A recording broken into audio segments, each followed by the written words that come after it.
here's a picture of Matt Taibbi, the reporter, with Jim Jordan, the head of this committee, that is investigating weaponization of the government. And that weaponization of the government is against you and me. And this is on the heels of the Biden administration giving $80 billion to the IRS. There's 80,000 employees currently in the IRS, and they now have the funding to add 87,000 more, about 108 or 9% increase.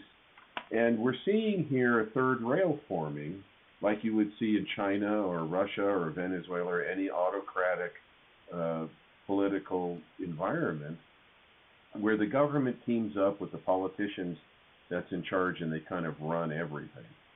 And this is very disconcerting, particularly to us small business people, because the IRS has a lot of new tax things. For example, the new budget that Biden has proposed has a lot of things that are going to increase the taxes on you, the small business owner. So it's fascinating what went on here. I think you'll find it also really fascinating, the video. I have a video at the end of his testimony from the committee that I got from the Wall Street Journal. I think you'll find it really interesting, where the Democrats in the committee want to know who the reporters were and have them revealed, presumably so more IRS agents would go out and harass them. And the Republicans are more interested in the process of what's going on. Did Twitter censor stories or delete stories because government agencies requested it? And you'll see, as Mr. Taibbi testifies on the video, that it's not a few agencies, it's the entire government has an apparatus to communicate to Facebook, Twitter, probably LinkedIn, everything, and request that they delete or edit the story. So Twitter records were released of internal communications from the social media giant that exposed its censorship and its contacts with government officials. They basically set up a line of communication that if the government's not happy, they tell Twitter and Twitter fixes it. Mind-blowing. Forget about the First Amendment. Linda Kahn, who heads the Fair Trade Commission, was targeting Twitter owner Elon Musk, trying to get his communications, and wanted all of the journalists identified. Again, presumably send other IRS agents out to them, maybe even FBI agents, who knows. Now, Mr. Taibbi has told Mr. Jordan that the IRS agent showed up at his personal residence in New Jersey on March 9th. That would be the same day that he testified before that select committee on weaponization of the government. And it was pretty intimidating. The tax guy, the agent, left a note instructing Mr. Taibbi to call the IRS 4 days later. Mr. Taibbi was told in a call, that's when he called the guy back. The note said, call me on a certain time. He did. And the agent had that both his 2018 and 2021 returns had been rejected. The 2021 return had been accepted by the IRS. The 2018 was closed and had been closed for almost 2 years. They said it was some kind of identity theft, I guess, after the fact. Mr. Taibbi had provided the committee with documentation showing that his 2018 had been electronically accepted. And he says the IRS never notified him or his account of any problem after he filed that 2018 return. Do you see the significance of this? If they're ignoring the statute of limitations if you do something they don't like? The curious timing of this visit was on the heels of the FTC's demand that Twitter turn over the names of the journalists. And it raises the question of political and potential intimidation. Now, as I mentioned in the beginning of this, they've got $80 billion. Back in the 90s, the Clinton administration created a negative environment with the IRS because he wanted more money. And they always think that there's this pot of gold at the end of the rainbow, which they never quite get, because people who owe a lot of money and have a lot of money will get representation, and then it stretches out for years, trying to collect it. That's why they always beat up on small people, because they can't afford name representation.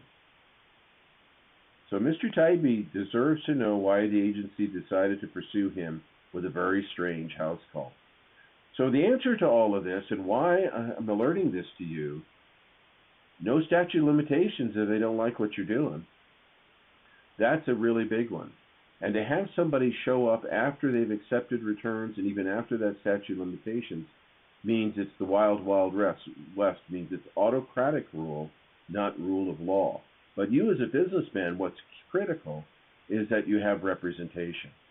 Now, I have a showcase page that has our tax lawyer on it, and you can get access to him should you get somebody knocking on our door.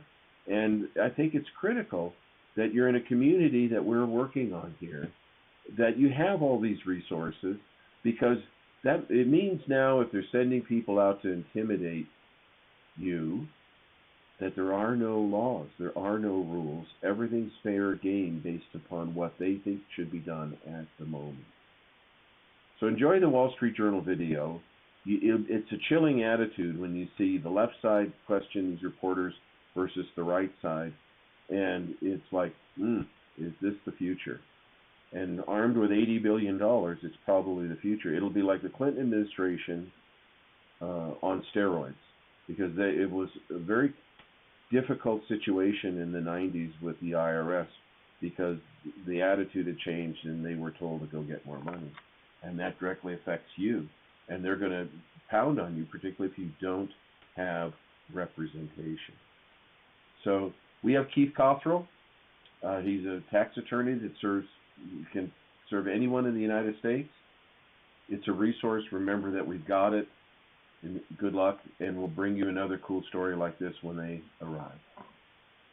Where the government is looking for information about reporters, it's usually a canary in the coal mine that something worse is coming in terms of an effort to exercise control over the press. This is the second in a series of videos distilling some of the testimony from the weaponization of federal government hearings chaired by Jim Jordan. In part one, we heard Chuck Grassley's testimony. Next up, Matt Taibbi and Michael Schellenberger, recipients of the so-called Twitter files. The original promise of the internet was that it might democratize the exchange of information globally. A free internet would overwhelm all attempts to control information flow, its very existence a threat to anti-democratic forms of government everywhere. Today, American taxpayers are unwittingly financing the growth and power of a censorship industrial complex run by America's scientific and technological elite, which endangers our liberties and democracy. From the very start of the two-hour session, there seemed to be two objectives at play.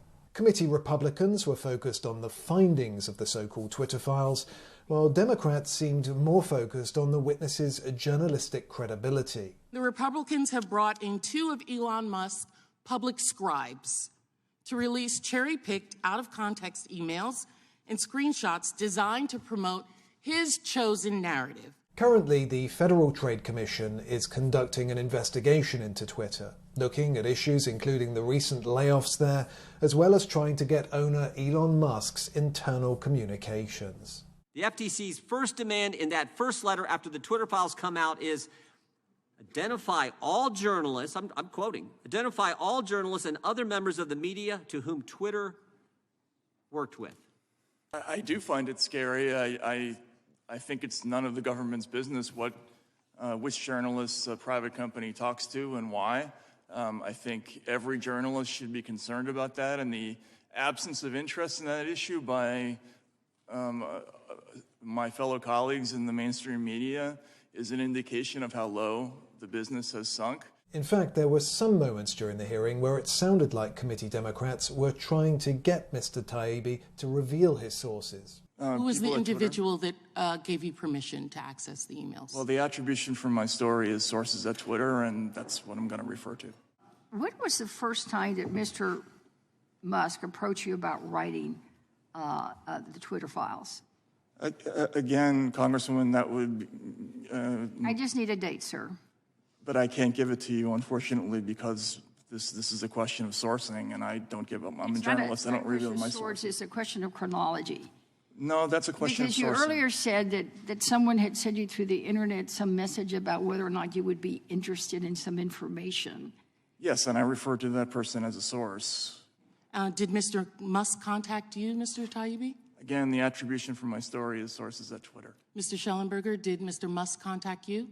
Actually, no. I was brought in by my friend Barry Weiss, and so this story, there's been a lot of misinformation. So Mr. Weiss brought you in. Mr. Taibbi, Ms. Weiss, thank you. I do think it's worth pointing out that, I have co-sponsored, I think some of my colleagues have co-sponsored the SHIELD Act in previous Congresses with Democrats to protect what we see them trying to do today, protect journalists from having to reveal their sources to government.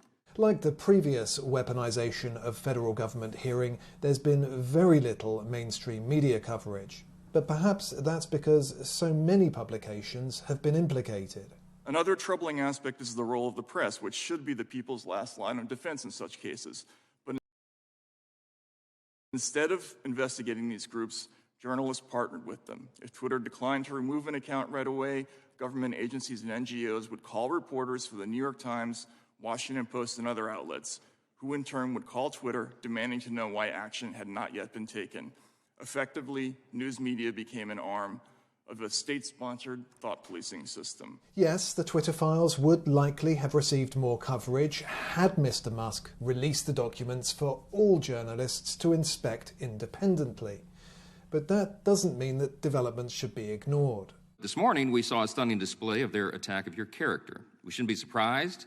This is what the defenders of big government corruption do. This is the playbook.